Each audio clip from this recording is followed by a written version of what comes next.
Hello and welcome to another review, and today I'm looking at Rampage. Does it suck? Now, a slight difference to my usual cinema reviews because you can't see my face. Well, that's because it's summer, it's all a bit too bright. Yeah, we finally got a day of summer, it's all we budgeted for. Beyond that, I think I might put my face back on next time, we'll see.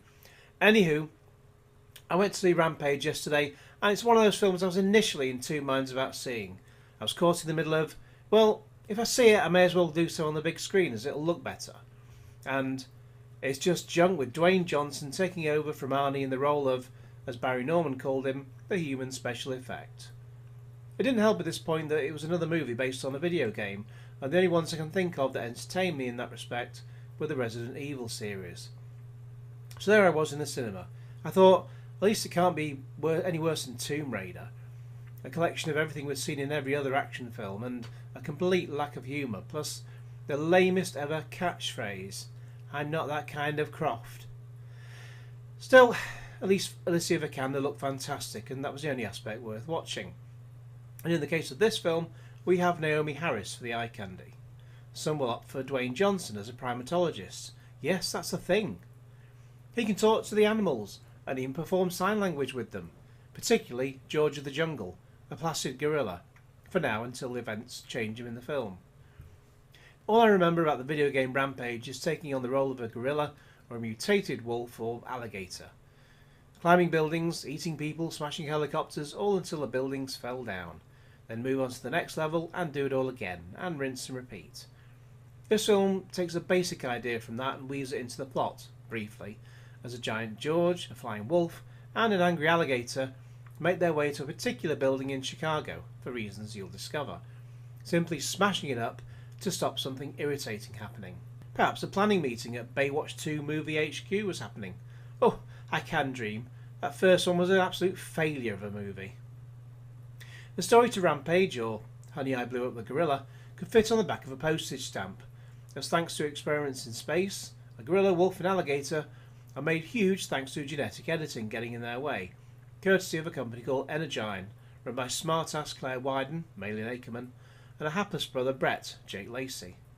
They engineer a situation where George and the wolf are on their way to Chicago, as you've seen in the trailer, and everything centres around a big, dumb, balding North American ape with no chin. But enough about The Rock. Over the course of 107 minutes, I was very pleasantly surprised. It had a few good belly laughs, such as Dwayne and Naomie are in a do-or-die situation as all hell breaks loose around them, and she tells him, "Swing me!" so she can get from one end of the location to another in order to solve the problem. This is exactly what 2014's Godzilla should have been. It has a lot of humour, which is what is missed by a lot of modern action films these days, although it is short on originality. So you know that while Rock and Naomie will know exactly what needs to be done to resolve the situation, they'll be thwarted by idiotic army bods who want to bump off the baddies with conventional weapons, which don't even make a dent in them, as shown several times by that point.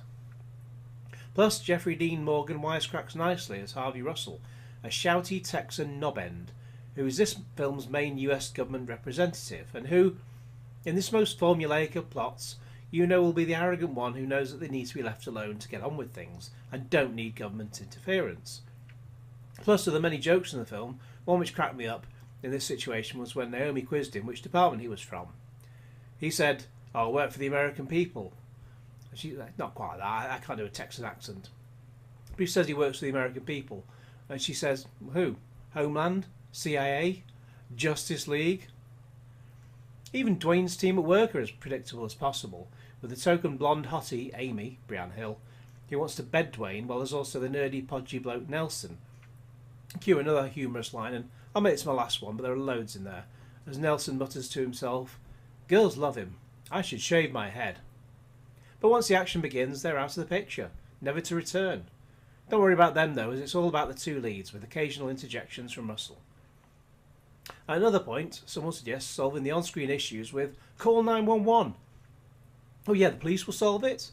Maybe they can make a start next week if you prise their fat snouts out of the boxes of donuts.